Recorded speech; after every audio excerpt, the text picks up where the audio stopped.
Welcome to the fourth and last episode of the fifth season of the fourth podcast, where we have a conversation with Ustadh Isa ibn Matta about Islam and drugs.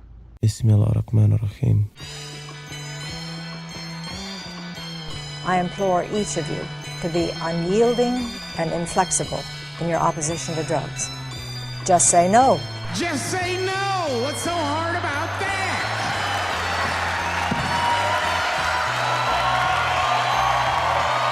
Assalamu alaikum, sir.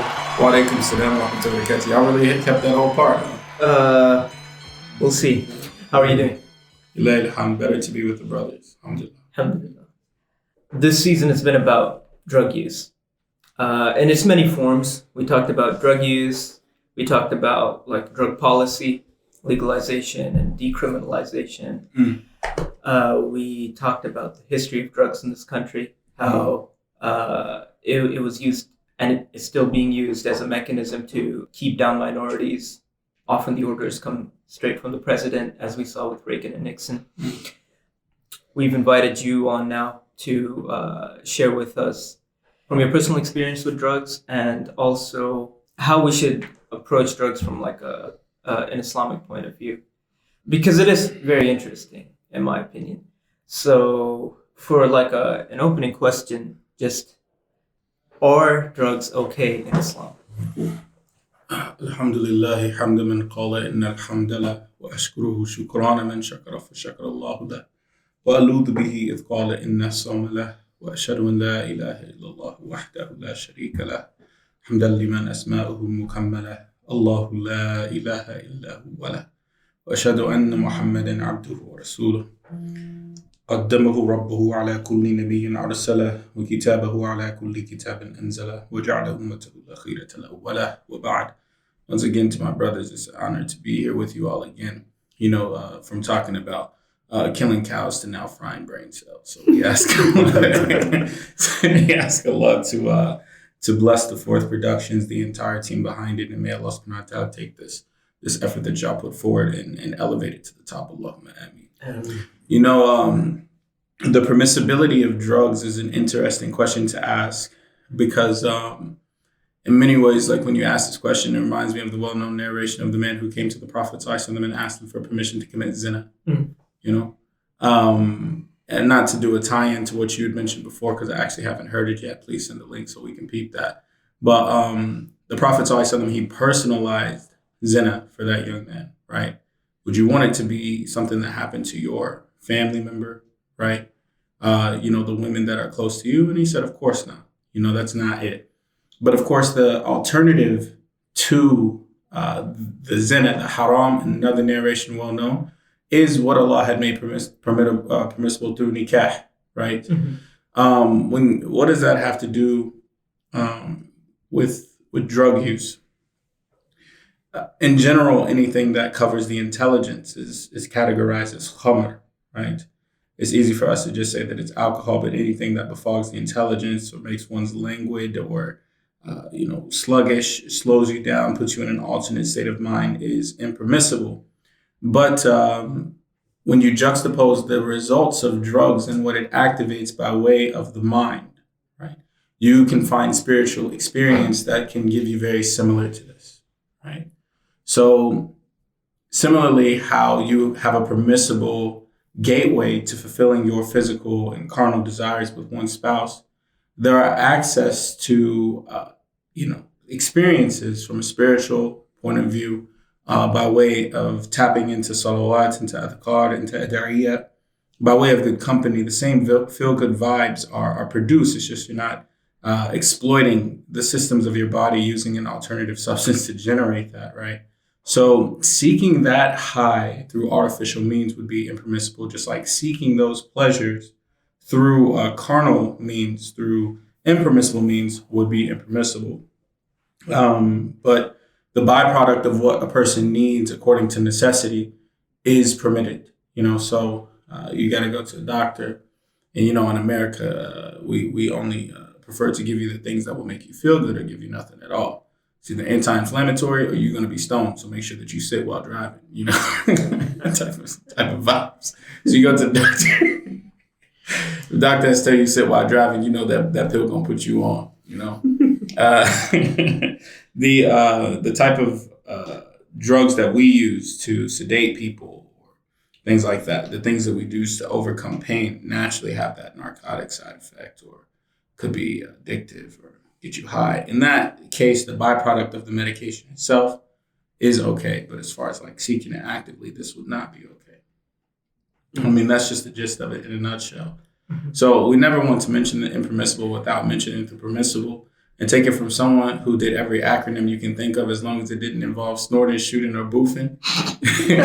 Before I became Muslim, I was really, really deep into drug culture and designer drug culture, and the marijuana culture and the hallucinogen culture. You know, you can have better experiences spiritually than artificially.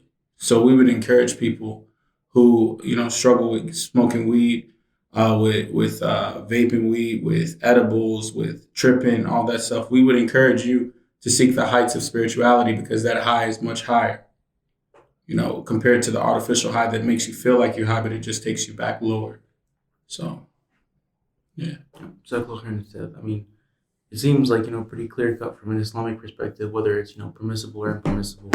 But another thing that we discussed was kind of societal impact of drugs, specifically when, you know, we talked about in episode 1 where we discussed the impact of the war on drugs and the way that the United States government played a part in you know, using the sale of drugs and the use of drugs to you know, you could say to subjugate an entire community of people. You know, poor Black communities and poor Hispanic communities were hit the hardest when it came to the crack epidemic of the 80s. I mean, could you speak a little bit on that from that point of view? You know, without getting into the political realm, because, you know, that's y'all's cup of tea while I'm sipping mine, you know, from a governance perspective, we know that drugs is just as much a part of the American economy as oil. So the war on drugs profits, just like the war on terrorism profits, just like, you know, spreading freedom profits, you know. And so when you have an entire government or a means of governance predicated upon capitalism, which capitalizes on those who struggle to generate capital, or you capitalize by putting them under, you know, you capitalize by making these people the lowercase, if you will, just like how what had happened in the spread of freedom and democracy, where you know, economy capitalized on war, capitalized on opium production, which translated to heroin distribution in our borders and beyond. You can see that governance is using drugs to always capitalize because the bottom line in America is always the top dollar. So that's how our system runs. And of course, the people that you don't care about here would be the ones who get it the worst. If you can compromise the mind, then everything else will fail. If you inhibit the brain, then there is no function. So you subjugate the Black woman to limited opportunities, limited viability, hypersexualization, children while young, limited opportunities. You compromise the Black male through crime and drugs. So it's, you know, we try not to be conspiratorial because conspiracy implies that things cannot be proven, right? But the facts show that there is indeed a concerted effort for that. And that's why us as Muslims, it behooves us to make sure that we're educated about this. Because it's our objective to prevent injustice and oppression in all of its forms, not just when it's blatant and overseas and dealing with the nationality that I am descended from, but the only way to combat systematic oppression against minorities in this country is to be aware of where the oppression happens. And it's not just about job opportunities. It's not just about hypercriminalization. It's also about crippling the brain with drugs. But of course, a community that cannot even fathom what it's like for their own child to get high and listen to Wiz Khalifa smoking weed would hardly be able to understand the plight of a Black man who whose entire life had been derailed by crack cocaine addiction. So now our ignorance prevents us from even being able to help. So we see that. I've seen that firsthand in my own family and where I'm from in Kentucky, how crack had ravaged an entire community. The neighborhood I'm from doesn't even exist anymore because of projects and Section 8 and, essentially creating neighborhoods with bars around it. If it wasn't for the ni'mah of Allah subhanahu wa ta'ala, we never would have made it out. Plenty of kids I grew up with, they didn't make it out. If they did, they made it out to end up in a worse prison than those hoods, And where does it start? Using drugs and selling it. I don't know if y'all talking about like selling drugs along with the usage, but these two things go hand in hand. In fact, a family member of mine was a kingpin when it came to distribution of crack and cocaine in the community. And it's crazy how you essentially create this closed circuit of addicts and distributors within these communities to keep them right where they are. Mm-hmm. And should they grow too much, then you ship them from that to the prison and then just keep that circuit in motion. So if we ourselves as a Muslim community, because we're too affluent and our nose is too high in the air to look down, cannot see the influence of those things on the country we live in, we'll never be able to help. If we are not looking to help the oppressed, then we will never be able to help ourselves. So you talk about prison for simple drug offenses. Now, we talked a lot about this in episode 2, where we had like a lively debate about drug decriminalization and legalization. Mm-hmm. And is prison like ever the solution for a drug offense, whether it be using or dealing? And we look at things through the Islamic paradigm, understanding that, sometimes you hear people say, what does Islam say about it? And they talk about Islam like it's a separate system from Allah subhanahu wa ta'ala, right? Mm-hmm. Because people can't make the distinction between what Muslims do and what Islam says Muslims should do, right? So they kind of create that intrinsic mental differentiation, right? It's like its own form of spiritual ludonarrative dissonance, like people say. I mean, so when we look at what Islam says, we know what Allah subhanahu wa ta'ala had guided us to through the sunnah of the Prophet Muhammad sallallahu alaihi wasallam. And what becomes really, really clear is that the imprisonment of people is not a long-term solution. Mm-hmm. It's never been a long-term solution, and it's never been the means. That's why prevention is better than cure. An ounce of prevention is better than a pound of cure, and prison is not even a pound of cure. It's taking the disease and then adding more of the disease to it, hoping that by compounding it, eventually it will kill itself, right? So when it comes to the addict, Islam exists to rehabilitate them. And when it comes to the dealer, it exists to eliminate them. Mm. So the ta'zir in the situation, like where you have someone selling drugs, what does a qadi, what does an Islamic jurist have at their disposal? In general, you see historically, they would just kill them.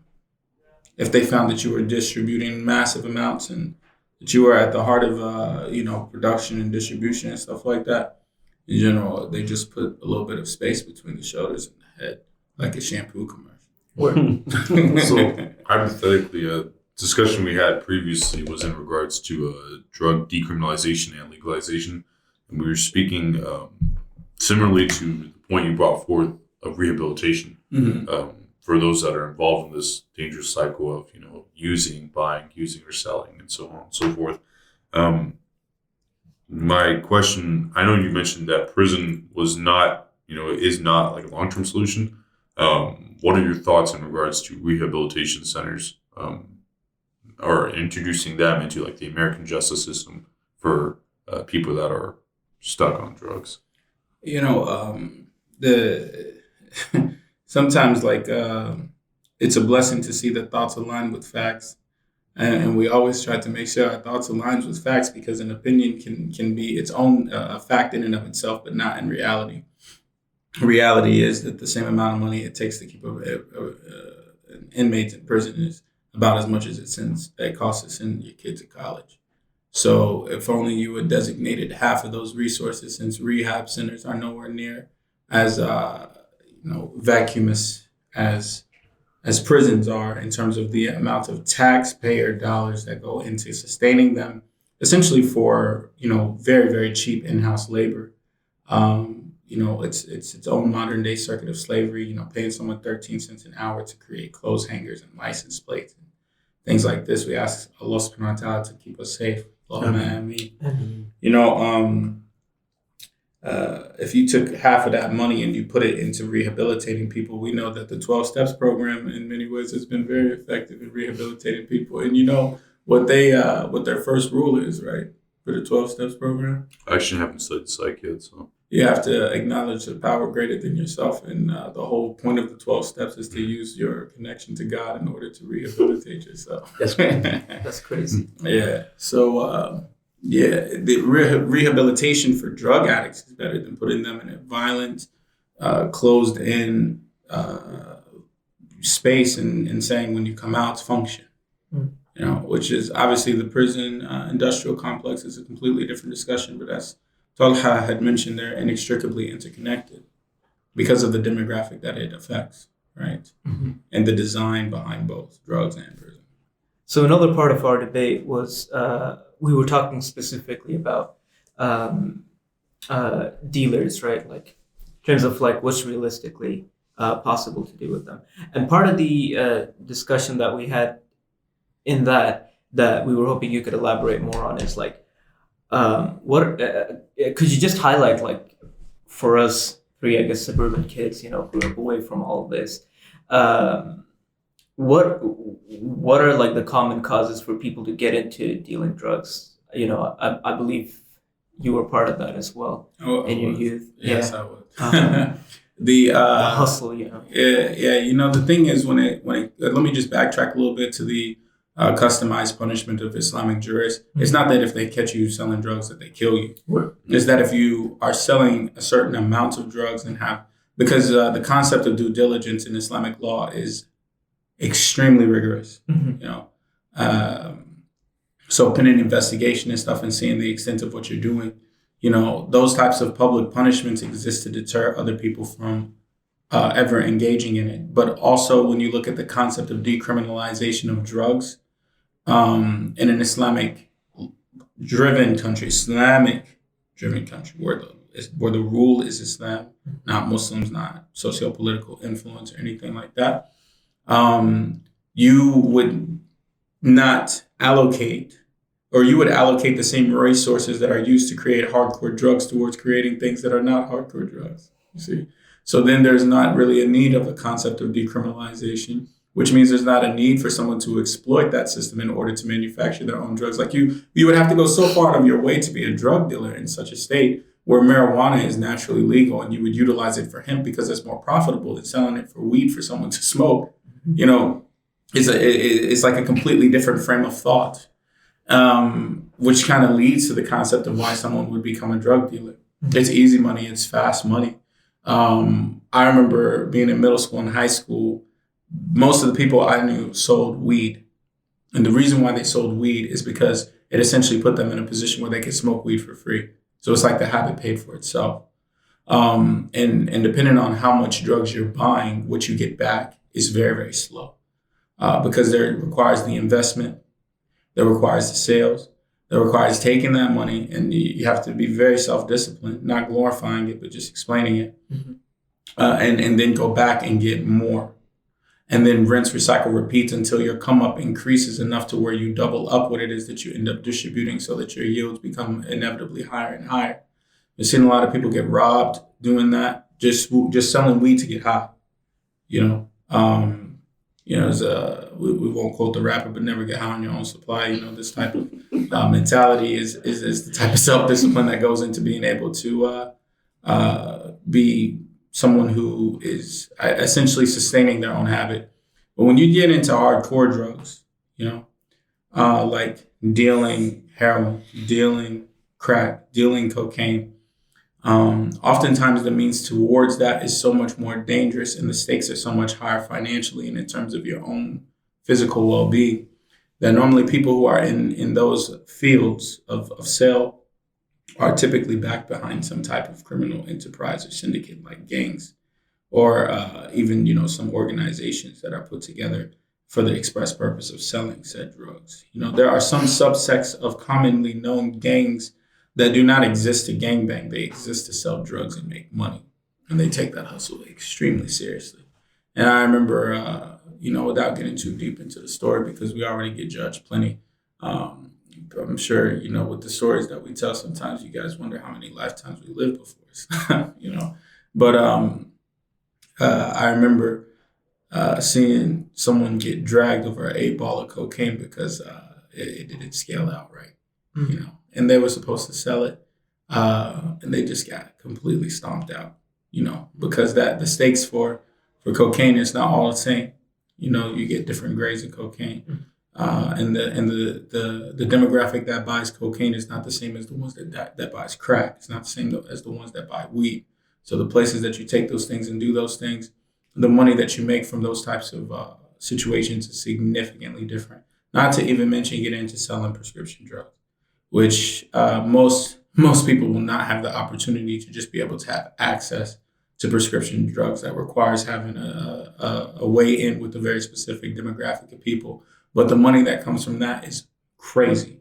I remember being in high school and college and seeing people make thousands of dollars selling Adderall. Just thousands of dollars selling Adderall. Get a 90-day script and sell those pills like, $20, $30, $40 a pop, increasing the price rate whenever exams come around. Extended release, depending on the milligrams, dosage, and so on and so forth. Again, not glorifying, but just answering the question. And then not to even talk about hallucinogens. DMT, shrooms, LSD, 2CI, 2CB, M-bomb, MDMA, all these different types of drugs. Like each one has its own thing, and each one has its own cost, and each one requires access to a specific type of demographic of people in order to get access to it. So the allure of it is that the money, outside of like having it just for your own supply, the allure of it is the money is instantaneous. You see it immediately. And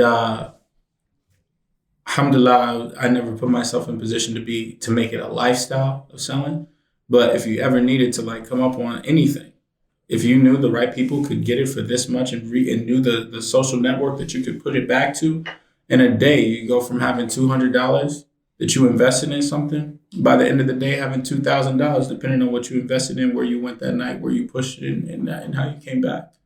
But again, like the risks are so high.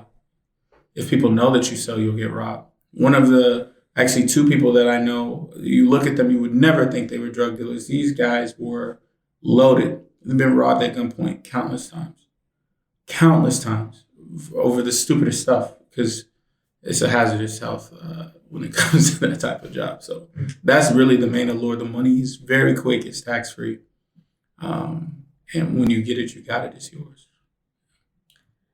Makes me think, they always say that police officers have a really dangerous job, so we should respect them, thank them for their service. But I feel like drug dealers deserve more of our respect, seeing as how dangerous it is.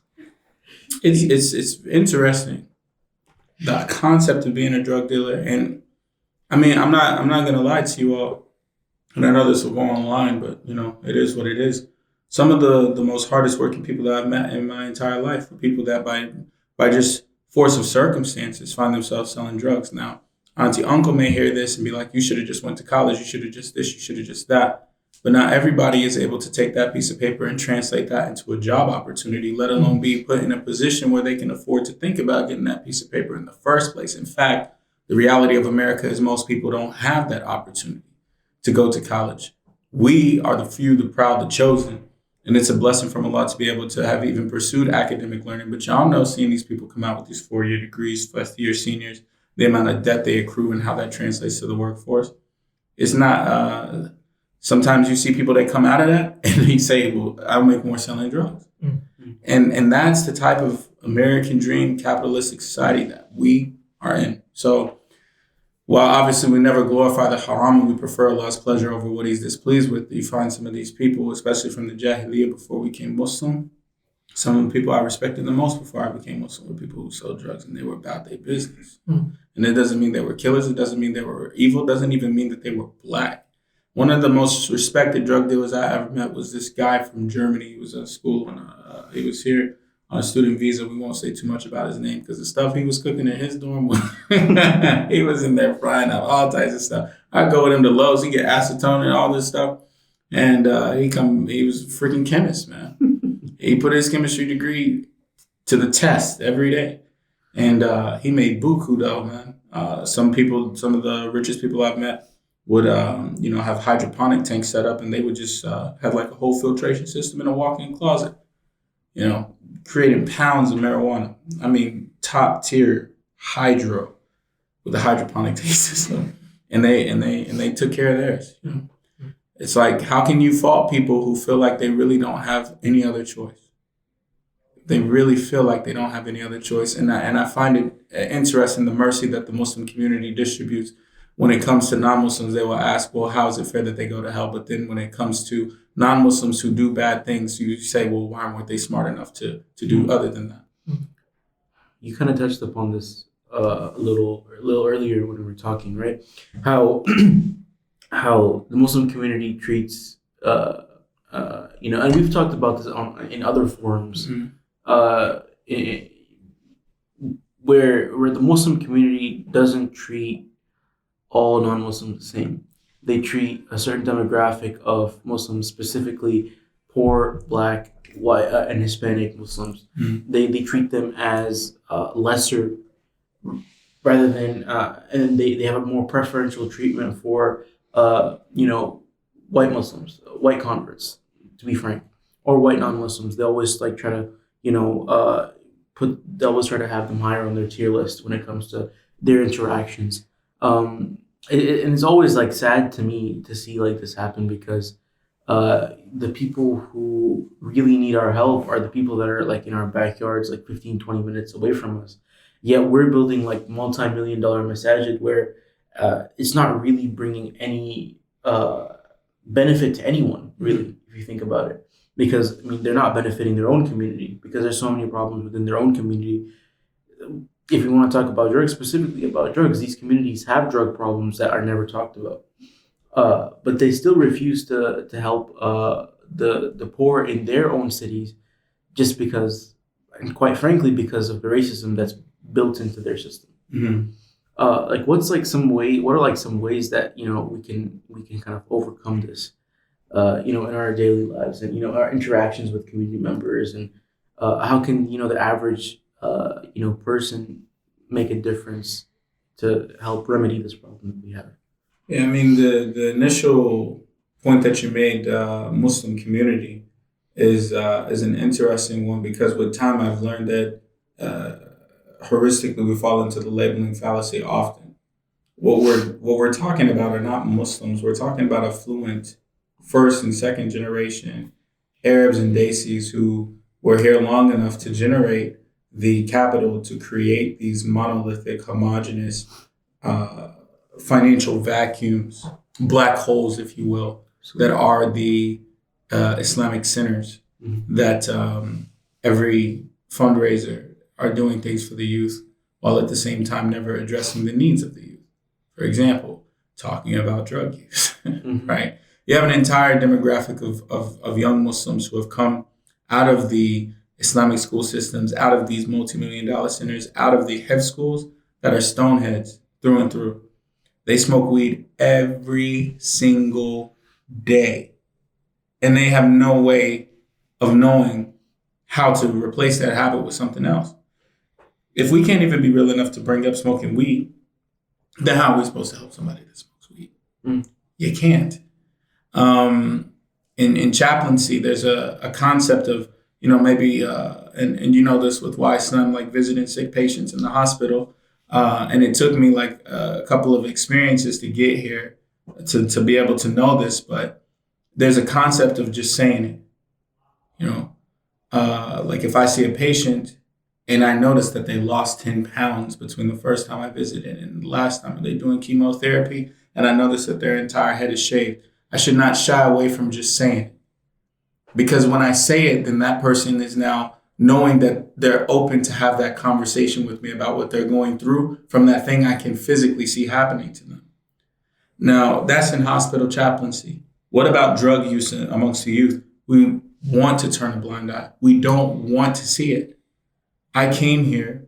I did my job. I got my degree. I've been working in IT for 20 years. I've had my own business for 25 years. I helped build this masjid. I helped build this Islamic school so that my kid could go through it. Don't tell me that they're addicted to smoking weed. Don't tell me that they snort cocaine. Don't tell me that they're vaping when I'm not looking. Don't tell me that they're into hardcore drugs. Don't tell me that my kid is susceptible to ending up like some black guy smoking crack. Not my son, not my daughter. It's impossible. We can't say it. I mean, this mentality, not even drugs, but like, don't tell me that my kid watches porn. Right. Like, don't tell me that, my kid has a girlfriend. Mm-hmm. And these things, in terms of like a worldly type of thing, somebody, they're less dangerous, I guess, than drug abuse, probably, right? So it's even less of a concern for them, but it's probably worse for them mentally and like spiritually. Yeah. Our Muslim community struggles with drug addiction. But the drug addiction, our Muslim community, meaning all shapes and sizes, all colors and creeds, the drug that our community struggles from is the drug of ignorance. They're addicted to shooting up on ignorance every single day. And the effects of the ignorance that our community snort and boof. Don't fix that up, dear listener. Daily, what they're shooting up on by way of that ignorance daily is the reason why the things that are known in our community never get addressed, like drug addiction.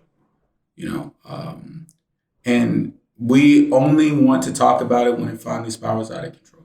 And that's the scary part. So being able to have conversations about it in the first place, like, I don't mind being the one that gets drugged or judged for talking about drugs. I don't care. Because I know someone from the community who grew up in it knows when I start talking about psilocybin, or I start dropping these acronyms, or I start talking about different things when it comes to selling and dealing, taking daddy's money and, copping some coke and then going with your boys at SMU or UNT and selling it and snorting it with them and stuff like They know I know what I'm talking about. So inshallah, it makes them feel comfortable to come talk about it. If we can't, it doesn't necessarily mean that you need people who have the experience of seeing it firsthand, of being in it firsthand. But if we can't talk about it in the first place, that's the reason why they don't want to go to the local imam, local youth leader, local whoever, and bring it up to them, least of all their parents, even less, people who get paid a lot of money to not talk about anything except what we want to hear them say, not necessarily what we need to hear them say. So that's what you all come in for. I think it's part of that Pandora's box that no one wants to discuss. And you're mentioning like your experience in high school and college. Even now, like I personally attended public school around here. Like selling stuff was easy. Like that's the reality. Like in high school, if you wanted to cop a few grams of weed, you want to cop out an eighth or an ounce or whatnot. It was really easy to do so. LSD when I was in junior year, senior year, that was getting passed around. Weed was like 8th, 9th grade. And then when I graduated from that public school system, I learned that kids in like 6th grade go into a bathroom selling weed. And I was like, wow, that's insane. You're 12 years old doing this, This is public school. This is outside of like your, speaking particularly to the Muslim community, outside the bubble where we have our private schools. Like not many Muslim kids actually attend those private schools. Like we just look at the general Muslim population of just our city, like most kids go to public school. And those kids that go to public school, at least when I was there, and that was 5 years ago, like just knowing the speed of how things move, it's probably gotten way worse. Back then it was weed. If you wanted to buy, that was easy. You wanted to sell, that was easy. Like you just had to know the right guy, and that was it. You just had to, kids nowadays, you got your cell phone, got things moving, got a sale. Adderall, you were mentioning $34 a pop. Now it's $15. Now it's cheap. Like a guy, he'll get you a pill. You want to study for your SAT, you want to study for your ACT, you want to study for your MCAT. Very cheap. Weed now less than probably like 15 in that, like 15 a gram.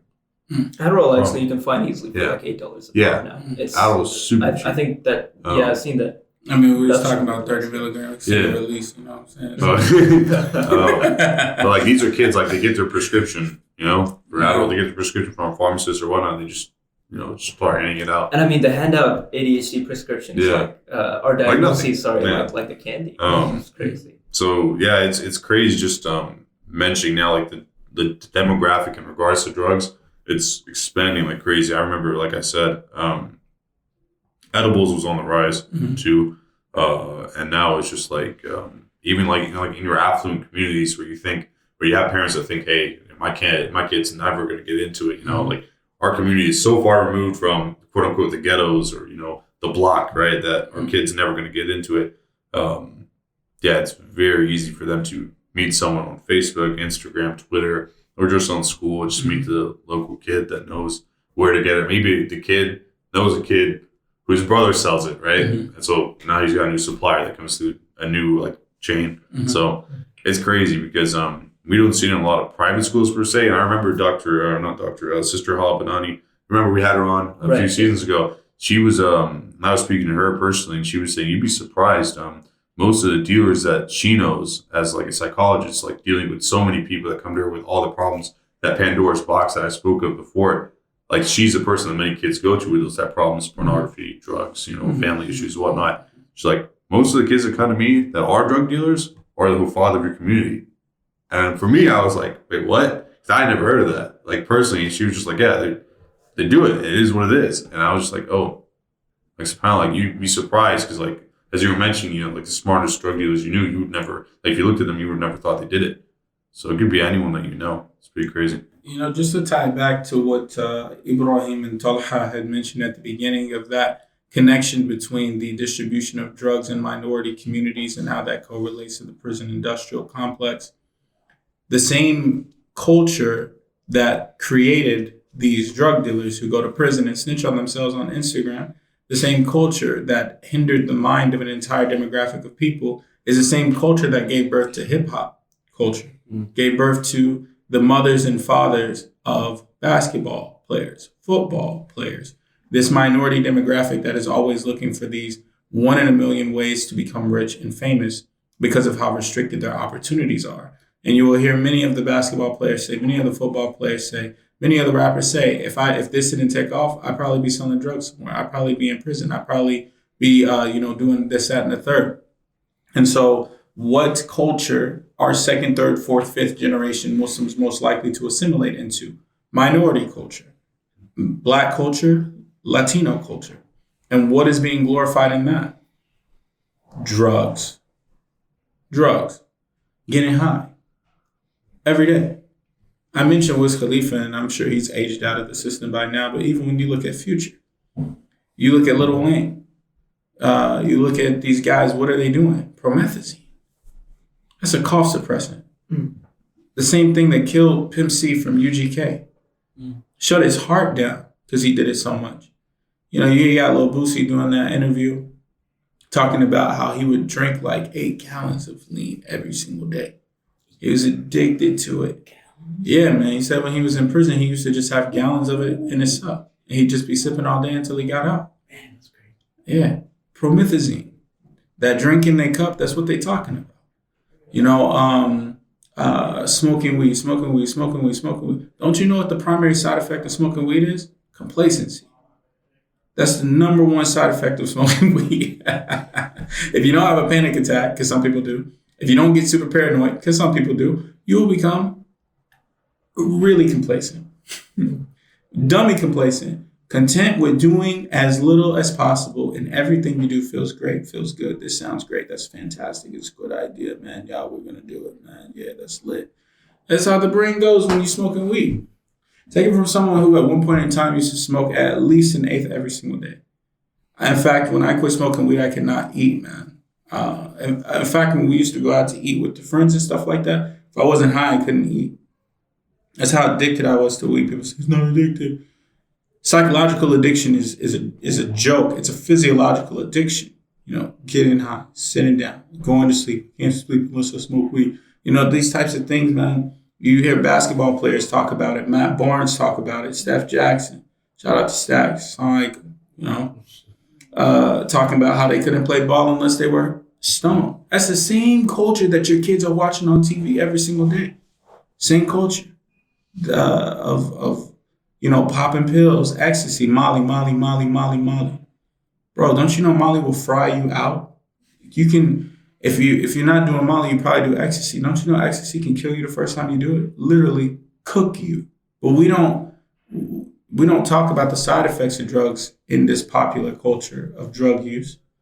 What we talk about is the glorification of drugs and how it makes you feel and how good it is to just be high. And so the seeds have been planted in your children's mind. They've been planted in your mind through the sowing of music. And you see an entire demographic of rappers that came up in the 2010s that died from drugs, either selling it, getting robbed and killed, people running into their crib, trying to rob them. You think they run into their houses to steal a flat screen TV? They're going in there to sell their drugs, Pop Smoke, these guys, they get shot and killed. What are they going in there to rob him for? The baby, he had people coming to his house. What do you think he's trying to rob him for? He shot the guy, These guys that overdosed. What's his name? Mac Miller? Kid Cudi fell off the face of the planet, and then he said he's the man on the moon. I guess that's where he went back to. From what? Drugs. Look at the most famous people in Black culture when it comes to music. Whitney Houston, overdose. Michael Jackson, overdose. Prince, overdose. That's what we're talking about here. That's why the kids are deep into it. So it really is all connected. When your kids grow up and glorify Black culture, because they do, Latino culture, because they do, because these are the role models that are put in front of them, because they are. And of course they're going to use drugs, unless you can have these types of conversations with them. Sorry for getting a little tangential, but no. And I think you've really hit on something with mentioning the glorification of drugs, because that's different than actual drug use, right? For some reason, and I mean, we know the reasons, but Black people, Latino people, brown people, they're associated with drugs, right? And for somebody who comes, the kid of immigrants living in the suburbs out here, Muslim, right? What they'll see on TV and what they're told to associate with is people of color, which is a term that I hate, but that's another tangent, right? So that's who we look up to. And at the same time, that is the aspect of the culture that's glorified. But the statistics don't lie, right? Like white kids use as much drugs as Black or brown kids.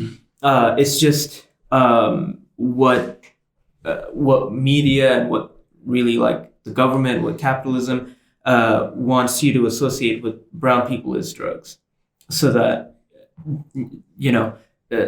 so that they become complacent, so that they find another outlet for the anger that they experience or the questions that they have. And then that's not associated with white people, even though they use it as much as any one of us. So I feel like that is really important, the distinction over there between glorification and just plain usage. I mean, there's racial bias, right? You see the king of rock and roll, Elvis Presley, blow up because of how much blow he's blowing. You say, well, he's the king of rock. You see little Richie, you know what I'm saying, sweating because he's on cocaine. Look at this N-word. You see, the racial biases are real. Who's more likely to shoot and move? White people. They are. Yeah. Who's more likely to do hardcore drugs? White people. Who's more likely to overdose?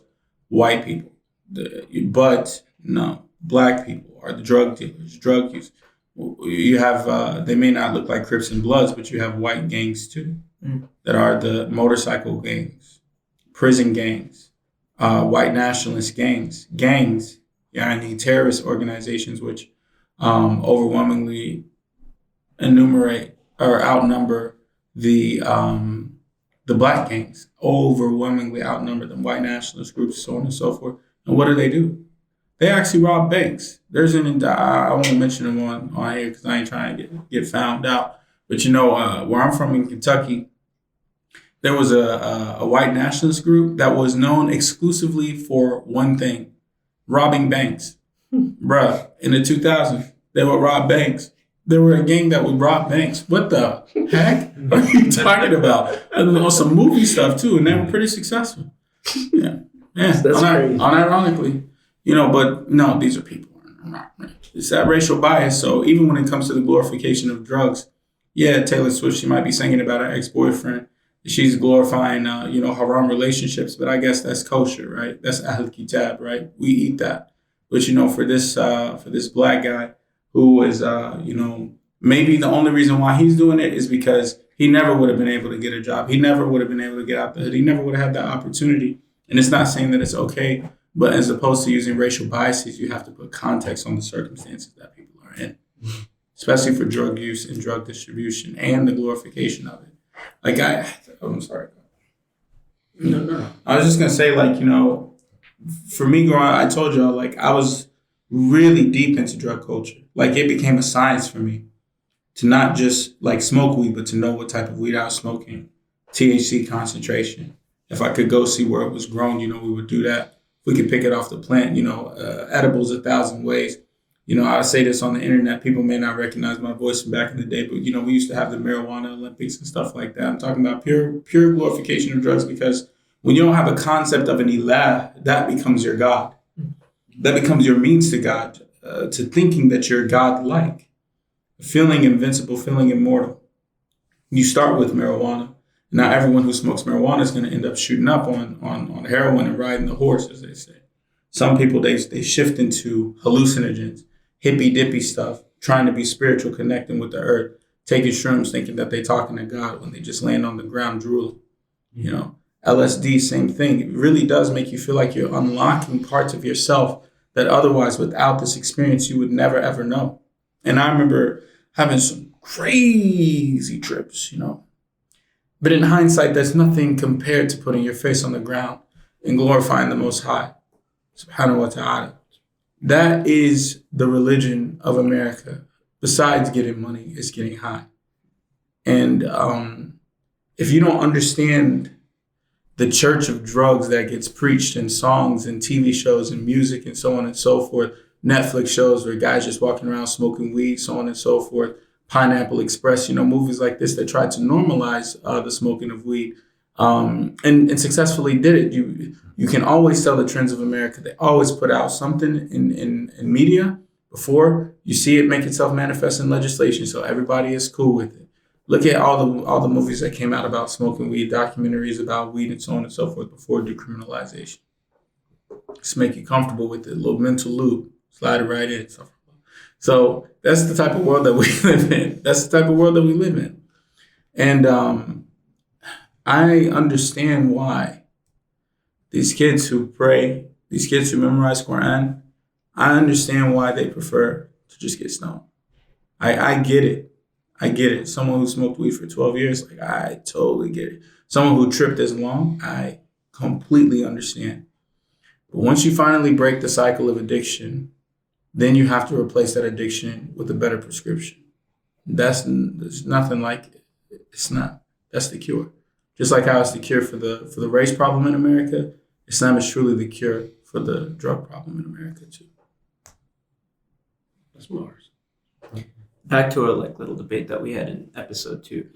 And I know you're not. This is not fully your cup of tea, but I have a feeling that you'll have valuable input on this. What some countries are doing that Ibrahim and I thought was a smart idea. Ali took some time to convince, and I don't think fully. It's the process of decriminalization and legalization as a way of rehabilitation, which is to say that if a non-Islamic government obviously steps in and says, okay, nobody can go to jail for drug offenses anymore. And actually, if you're an addict, come and get your drugs from a state-sponsored clinic where we regulate it. So we make sure there's no fentanyl in your cocaine. There's nothing, there's no hot sauce in your meth. There's no oregano in your weed. Yeah. There's no oregano in your weed. And we'll help you, wean off of it. Or even if you don't want to wean off of it, we'll just make sure that you're not, getting stabbed for trying to go out and get your high. We'll write you off as a person from society, but we'll make sure you're not causing more trouble or getting more harmed in the process. How do you feel about these kind of policies? So there's two things that I'll speak to. One is the Islamic approach to these types of issues. When Islam enters into a society and begins to reform it, the question becomes, how would Islam fix it? Right? So that's one thing to think about. And just so I don't forget, remind me to talk about alcohol. Okay. And then on the other hand, there's my own experience. So I'll start with my experience. I grew up with people who in high school, college became addicted to heroin. And none of them were Black, just for frame of reference. Not a single one of them were Black. And two of them overdosed and died. And the two that I know personally who overdosed and died went to rehab. And they were given methadone as a means of it's essentially like regulated heroin. It gives you the same effects, but you're not shooting up. It's like a gel, And that methadone addiction drove them back into heroin addiction.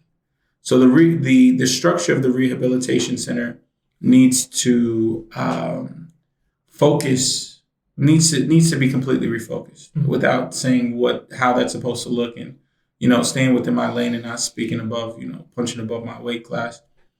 From my experience, rehab centers, even for alcoholics, most of them relapse because the structure is also designed to profit off of people needing it. So that would be, from my experience, that the way that rehabilitation systems, organizations exist in America as it stands are drastically failing, both in their accessibility and in their capacity to reform. So that would need its own tarbiyah. It would need its own love. But as far as the Islamic approach, when Islam enters into a society and exists to reform some of the ailments that exist within said society, where does Islam start? We'll look no further than what happened with alcohol. Distribution was made, was what was stopped first. The production, you got to start at the source. We the people and we the people, we don't need to start with the people. We need to start with the we that wrote it, So when we start looking at the criminalization of drugs in America, for example, we don't need to start with the people who were already subjected to the system that allowed for them to become so addicted that they would be willing to be shot and killed to sell and distribute it in the first place. Not to say don't decriminalize on that scale first. Obviously, scale back the crimes for that. You got people who've been sitting in prison for 30 years over a gram of weed. That's ridiculous. That's a big issue, but we can't be reactionary. We have to be very, very reflective. So the greater profit that comes off of the distribution of drugs in America does not start with small-time drug dealers or even cartels in Mexico. It starts with systems that are far more organized and far more dynamic than, some guy with a bunch of tattoos somewhere selling drugs and getting shot and being killed like a Scarface movie type of thing. Because even Scarface himself wouldn't have been able to fly things from X, Y, and Z. Even American gangster, Frank Lucas wouldn't have been able to fly drugs from A to Z without using certain types of planes, certain type of access points, certain type of this, that, and the third. So what do you do to have, because no one at that level is going to prison. Heavy tax, heavy fines. You have to hit them in their wallet, and you essentially have to make it impossible you have to make the cost of doing business far outweigh the profits that come from being able to successfully do it. If we can start there and then work our way down, that will be better than starting from the bottom and working our way up, because that's what the war on drugs essentially became. Putting a Band-Aid on a gaping wound that had a knife already stuck in it by the hand that said that we're here to put the Band-Aid on. So we have to start by removing the blade, which means getting rid of the hand that put the wound there in the first place. And the only way that's going to happen is if, like I said, the cost of doing business far exceeds any revenue that you could generate through it. If we can start with that, restriction of airways, air traffic, using the National Guard, not just when they pick and choose, but when these boats are coming in and out. This whole international waters rules that gets exploited. Panama Canal, build a wall. Yeah, right. You know what I'm saying? You got them runners. Those mules that are coming back and forth all the time and they're not getting stopped. And that's by design. Helicopters moving up and down the border from Canada, moving weed and stuff like that. Things, places out in the Appalachian Mountains and the Rocky Mountains growing unchecked thousands of acres of marijuana. Not to mention how we get all of the opium from a place on the other side of the planet into this country to produce heroin. That means we're talking about something far bigger than some drug dealer somewhere worried about going to prison for 25 years for selling 20 grams of whatever, So if we could start with the bigger issue and then work our way down, just like Islam started with the production, the sale, and then worked its way down to the usage, initially starting from on the individual, don't come to prayer drunk, don't come to prayer drunk. Restrict access, right? And then the means that you use to produce this thing that is stopping the people, stop that next. So now the individuals who are using know that there are times of the day that I can't be using. And then the people who were making it and distributing it amongst the people are knowing that now the means to make these things are no longer being provided to me. And then you slowly but surely move to the point. And if they were willing to take like 10 years to get there, then we should be willing to have a 10-year plan too to get there as well. Eventually get to the point where it's no longer legal at all. And the penalty is no. We catch you drunk in public, you publicly beat. And that would happen. You get caught 3 times. And so now you have a prevention. But you didn't start by beating. You didn't start with a prison. You didn't start with the punishment. And Allah subhanahu wa ta'ala is most merciful to his slaves. Were you able to talk about alcohol? Any other comments on that? Bro, alcohol, look, to my brothers and sisters who struggle with that, I know it sucks, man. Come on. It tastes awful. Unless you're spending a lot of money, alcohol tastes like urine. I remember with some brothers making fun of, some like people who make wudu with cow urine. Like that, when you drink beer, that's essentially what you're doing. You're just drinking like, it literally tastes like urine. It's not even fun. Being drunk is not even fun. And different types of alcohol have different types of effect on you. When you drink gin, when you drink tequila, when you drink vodka, when you drink brandy, when you drink bourbon, all those things have different impacts on you. Not all beer is the same, but hangovers, they suck in different ways, depending on what you drink. Waste your money for 4 hours of what? And then if you really blow through your check and you run up a tab, you won't even remember what you did the next day. And you wake up literally feeling like feces. And it's awful. How do we live in a society that glorifies getting drunk? Drunk when you think about vehicular accidents and how that's associated with getting drunk. You think about the effects that drinking alcohol has on your brain, you smooth-brained idiot. Stop drinking. It sucks. It actually sucks. Becoming Muslim, not drinking, easiest choice I ever made in my entire life. One of my closest friends in college, though, he was so addicted to alcohol that if he didn't drink, he would get sick. He's a young man. He's one of the strongest human beings I've ever met in my entire life. Physically built like an ox, but was just a very, very angry drunk. Lost all of his friends, evicted from his house, lost all of his family, went to rehab multiple times and kept sliding back. That alcohol addiction is really, really serious, but most of the people that we have in our community aren't dealing with that level of addiction. They just want to party, feel good, have fun. Be honest with yourself. Drinking is not fun. Well, it's not. Even champagne, you drink it, you're like, what? Why did we pay this much money for this bottle of what? It's because it's glorified in our culture. Pop champagne, Cristal, all that stuff, it tastes like urine. I say I know what urine tastes like. But I have a good idea. Don't do drugs. So yeah, this is also another big issue in our community, and we ask Allah to give us a success over it. When you see the penalty of drinking in Islam, the spiritual penalty is that your prayer is invalid for 40 days. Not that the obligation is lifted, but that the reward of it is stripped from you, and you only have the obligation. That's one of the worst punishments that you could get from the creator of everything that is. Now, the hadith says khamr. If you were to attach this to weed, if you were to attach this to psilocybin, you were to attach this concept of befogging the intelligence with everything that comes under the heading of khamr, then man, why would we punish ourselves by severing the connection that we have with our creator? Do something like that. So you see how those 40 days becomes its own type of rehab so that you can get right. So we ask Allah to give anyone who's struggling with drinking, especially drinking, I mean, all of it, drugs, but alcohol, liquid drugs, I ask Allah for success to overcome that. Ameen. So final thoughts. I just like you, like any advice from you for anybody in any one of our Muslim communities who's struggling with drug use. It is a struggle that's compounded by the spiritual ramifications that comes with being a Muslim, right? As Muslims, we have insight into matters of the afterlife that most people do not. And so the guilt becomes compounded for us in a way that for other people it simply never will be. You got to understand, like, these things, they're not real.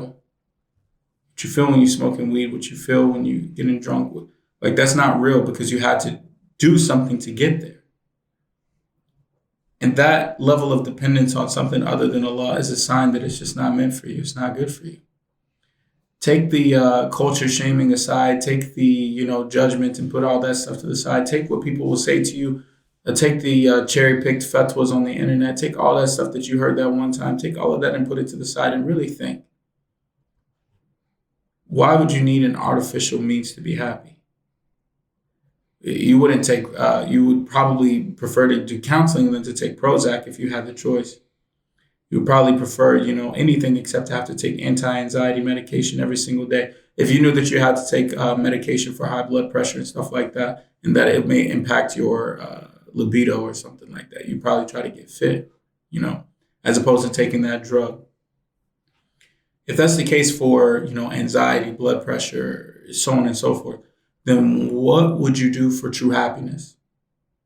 You would say that it's okay to smoke weed to be happy. But then you would say that I would never want to take anti-anxiety medication in order to manage my anxiety that makes me smoke weed in the first place. Like, don't be so smart that you become stupid when it comes to drugs. There's that famous quote from the 90s, your brain on drugs, and it shows like the egg frying.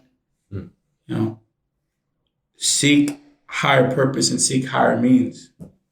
And if you need help, reach out to the people who can help you. And, we're here to help. And if not us, then there's always someone. Just don't give up on yourself and never give up on Allah, because Allah will never give up on you.